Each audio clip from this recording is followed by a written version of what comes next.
My name is Adeyemi Shoroye. Here is my good old days story. I was born in Ibadan to the family of Adekunle and Folashade Shoroye, both of blessed memory.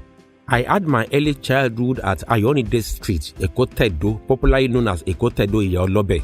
Two things struck me about my good old days, which I will share here. First, my primary school was at St. Luke's Demonstration School, Molete, Ibadan. Ekotedo to Molete was quite some distance, but at a very tender age, I will follow my elder siblings from Ekotedo to Molete, hopping from one bus to another, sometimes trekking part of the distance till we reach Molete. No fear of kidnappings or molestation. In fact, safety was never an issue. Life was generally peaceful. We would leave home after a meal of hot rice, beans and dodo, bought from Iyatewo's makeshift canteen, the popular Mama Put seller down the road. Leave for school between 6:45 to 7 a.m. and after dropping from one bus to another, we would arrive school around 8:15 a.m. and the return journey would be equally peaceful. There were some days when we would spend part of the transport money and trek some parts of the journey. It was so enjoyable. Our parents didn't have to fear nor worry about our safety. Life was peaceful and safe. Those were the days of fountain pens with ink and blotting paper. I recall there were special holes in our desks where the ink containers were fixed. You must be an exceptional student to have come home daily without soiling your school uniform with inks. Those were days when teaching good handwriting meant a lot to our teachers. Today, text messages have taken over.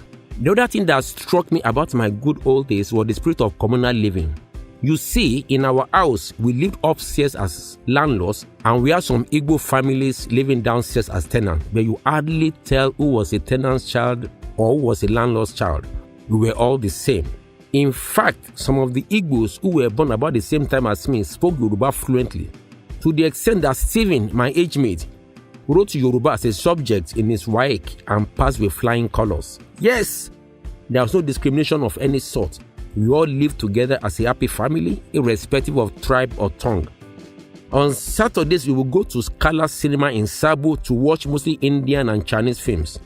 Sabo, the Hausa community in Ibadan, is a short trekkable distance from Ekotedo, where I equally made some friends among those Hausa children of my age group, majority of whom we are still friends till today. What a glorious childhood.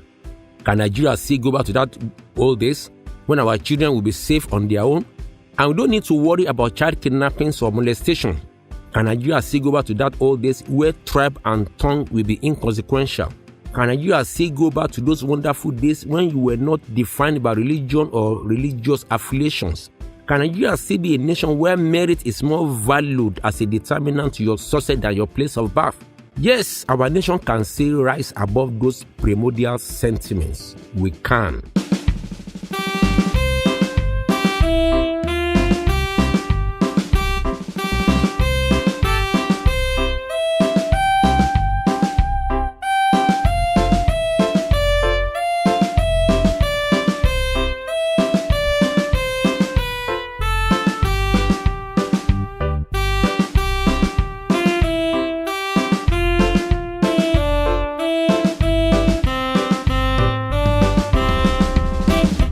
I believe with good governance, those days will come again. As I round up, strongly resonating in my mind is our first national anthem, which said, though tribe and tongue may differ, in brotherhood we stand. We can still recreate a nation where Nigerians all will be proud to serve our sovereign motherland. I am a believer. To this end, I join Sir Shimode Badejo in this collective drive towards a greater tomorrow. Thank you very much and God bless.